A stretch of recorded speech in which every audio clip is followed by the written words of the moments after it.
Good morning, everyone. Welcome. My name is Menachem, creditor. It's my honor to serve as scholar in residence and rabbi for UJA Federation of New York. We bring you Torah and music, blessing, and community every weekday. We've been doing so since March 18th, 2020. It's the middle of November, 2024. That's more than 4.5 years of Torah every single day.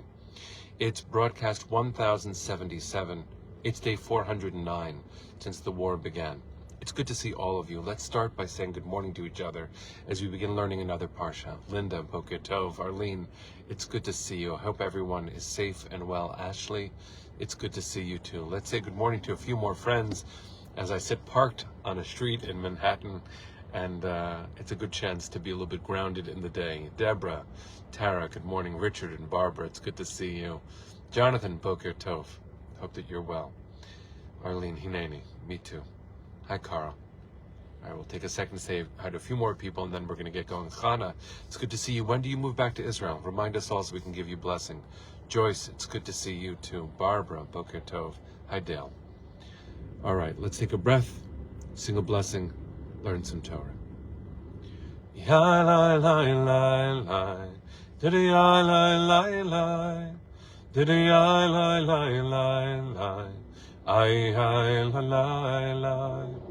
Baruch Atah Adonai Eloheinu Melech HaOlam Asher Kiddushanu B'mitzvotav V'tzivanu La'asok B'divrei Torah La'asok B'divrei Torah, Hafoch ba, v'hafoch ba, la'asok b'divrei Torah. Didei lai lai lai lai, didei lai lai lai, didei lai lai lai lai, ay la lai lai. So good morning, everybody. It's so good to see you. There's a lot to talk about. Parshat Chayei Sarah offers so many things. I want to mark today, it's broadcast 1077. It is day 409 since the war began. Our hearts are with our sisters and brothers in Israel. 60 missiles so far today have been fired from Lebanon into Israel. And the work of building our people and demanding the return of the hostages is ongoing. Our hearts are full. Our hearts are broken. It's all true at the same time. Deborah sending you a better feeling since you have a migraine. All of this weighs on us. All of this fills us up. And in truth, this week's Parsha can be a helpful reframing of some of this. It's not an answer. The Torah portion, Chayei Sarah, the life of Sarah, begins actually with the end of Sarah's life. We hear that she lived for 100 years, and 20 years, and 7 years. And with her death, Avram's next worry begins, which is, what if this all ends with him? It is a classic Jewish worry that everything ends with us. And as we remember and celebrate, right, remembering our mother's birthdays as Patricia is, and our son's birthday as Joyce is, there is so much for us to hold on to. This is a transition parsha between generations.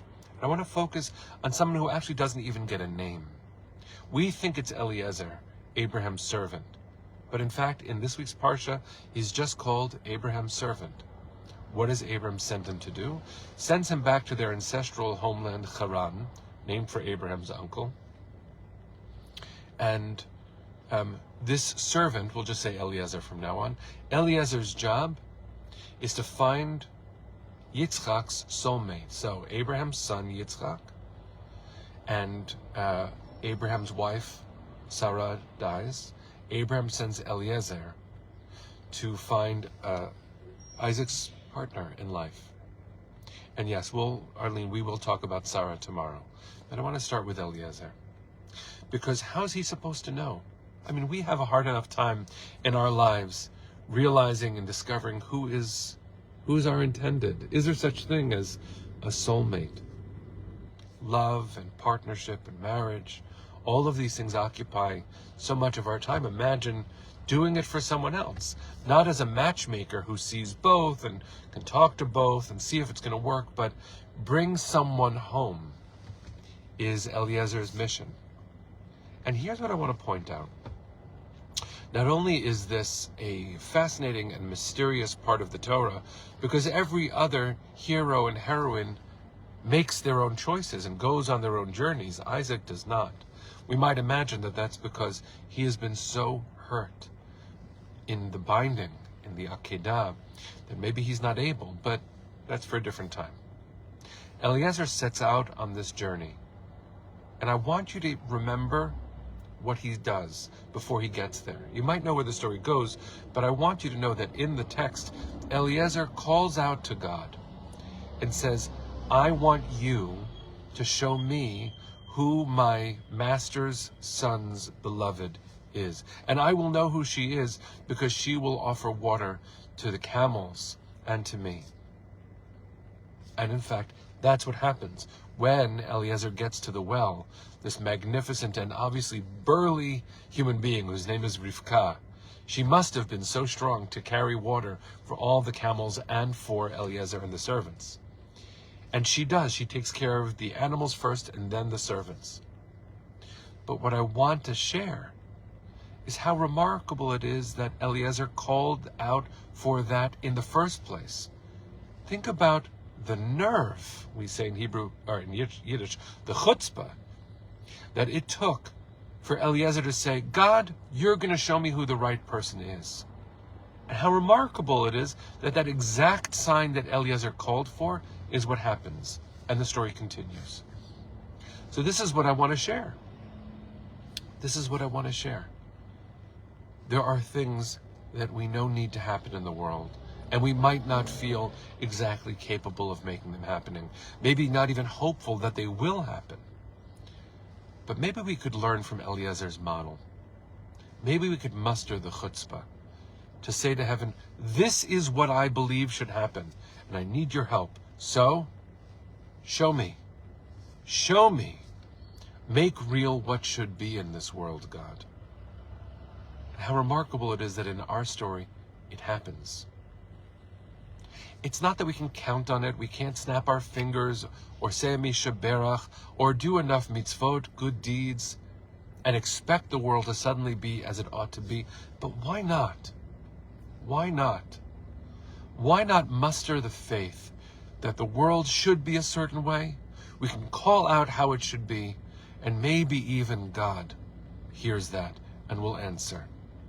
I don't reduce God to what I've heard taught as a light switch theology. I do the right thing and God will suddenly do what I asked for. Not for healing, not for justice. I don't think the world works like that, but I used to. And Eliezer, when tasked with something vital to the continuity of his family, demands from God a specific sign, and that sign shows up. What if we could pray for something and we could expect it to happen, or demand from heaven that it would happen? What if on this 409th day we could call out for our family to be whole and healing, home, and believe it would be so? 409 days, every day, my friends, every day we call out to bring them home now. What if when we say it this time, we believe it will happen? What if we muster that chutzpah to demand it from heaven and our leaders? It certainly, as Rosa says, can't hurt. But what if it could do even better than not hurt? What if it could help?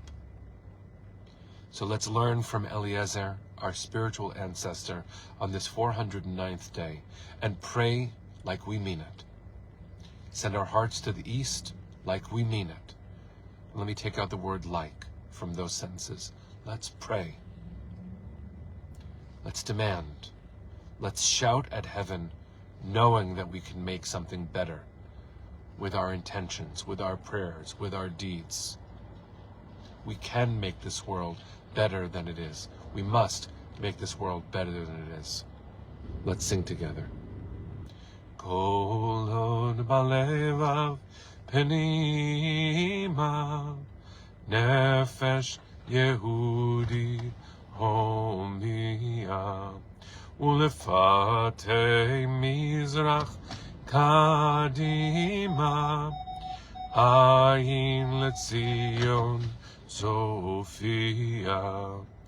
O lo avda tikvateinu, hatikva bat shnot alpayim, liot am chofshi be'artzeinu, Eretz Tzion v'Yerushalayim, liot am chofshi be'artzeinu, Eretz Tzion v'Yerushalayim.